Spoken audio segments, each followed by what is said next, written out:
always said that I could write whatever somebody hired me to write, and so it wasn't until after years of working like that that I really started to realize that I could actually have a choice, and I decided to think about what it was that I wanted to say as a writer. I started to explore this one theme over and over again in my writing, and it was really about this theme of interconnectivity. My core beliefs about this idea really started to come to the forefront actually after 9/11. I was making a television show called Crossing Jordan at the time. Ended up writing an episode called Miracles and Wonders, and it ended up, if you look at it now, having all of the seeds of this theme of interconnectivity that ended up permeating, all of my work during the 2000s and certainly what Heroes was about. I started to think about the kind of show that would capture a zeitgeist. How do these characters from different parts of the world come together to do something great? It was not just the size and scale of the show and the big, broad canvas that we had. The part that really connected the audience was this underlying message of hope and interconnectivity and this wish fulfillment that even the most ordinary among us could be destined for something great. An audience that connects to a show like Heroes is a very deep and passionate fan base, and they will willingly tell you what they like and don't like. And so I realized that we were now living in a world where there was a much more dynamic two-way relationship. And this brings up all kinds of issues as a storyteller, some of them good and some of them bad, but most of them are just really exciting. In order to reach this audience, we had to tell story where they lived on multiple platforms. The one thing I will say about this content that is absolutely the holy grail of doing this kind of content is the idea of authenticity. You are tethered to your fan base by a very thin thread, and that thread can be severed by any number of false moves and missteps. Heroes was the #1 most downloaded show on the planet. We were also the #1 most streamed show and sold something like 1.8 million units of DVDs. That was in the calendar year of 2009. In February of 2010, the show was canceled. And the show was canceled because the ratings had fallen. The paradigm had shifted on how people were consuming content right underneath all of our feet. We started allowing that fan base to create content, to push content to us, and it was really at that time that the light bulb went off for me. Wouldn't it be amazing if we could take that idea and actually roll it out into the real world? You actually became a part of the narrative. We talked about saving the world in fiction and Heroes. Perhaps we could harness this audience's ability to find one another and their passion and do something in the real world. And that was how the project Conspiracy for Good was born. In 2010, London witnessed the global launch of the Conspiracy for Good, a new form of entertainment called social benefit storytelling, which allowed people's participation inside a story to do real good in the real world. Released across the web, mobile and music, it became the most ambitious cross-platform story ever launched.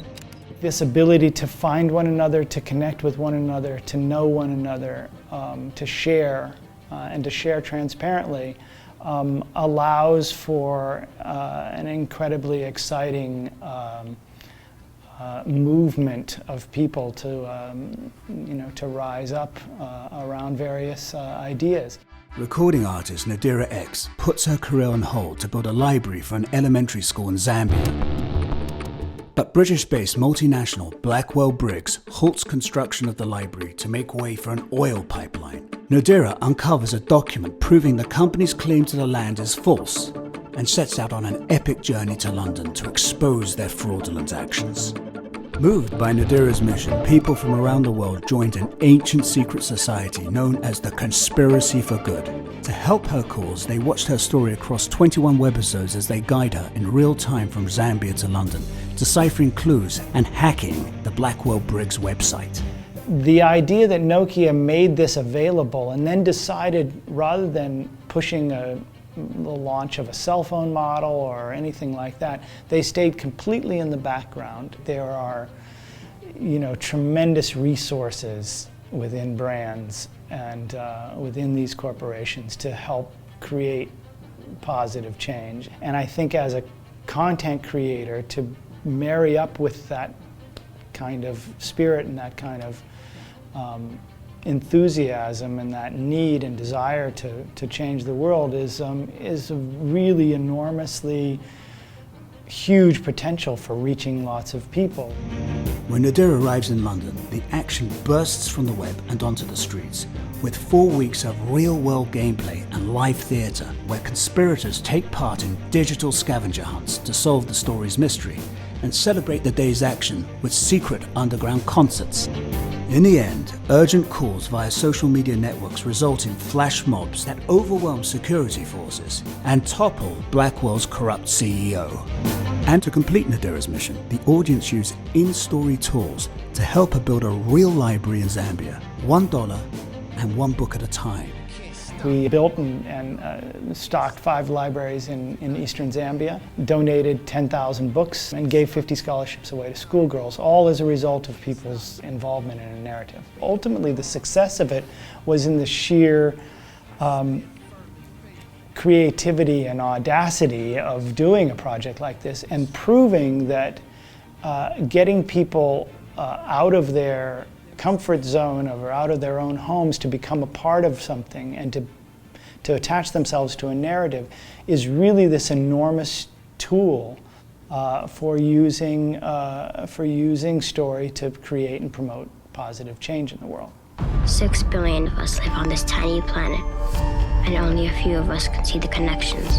I decided after Conspiracy for Good that rather than trying to hide the message underneath a genre idea or to sort of slip it underneath something. In a very kind of unabashed way, I wanted to make that message actually the premise of the show itself. So the premise of Touch is this idea that what you do, and no matter how small and insignificant your life may seem, matters, and that your actions matter because you are connected to other people. Trying to figure this out, I'd like some answers. It's all numbers to him. It's the past, the present, the future. He sees the entire universe. We all are starting to see it in our own lives, and we're realizing that what happens here really does affect something or someone, on the other side of the planet. I was meant to find you, to help you, because it matters. It has to. Truth is, I think this is more complicated than either of us can handle. Watch out! There were so many things I wanted to teach you. Now it turns out it's you teaching me.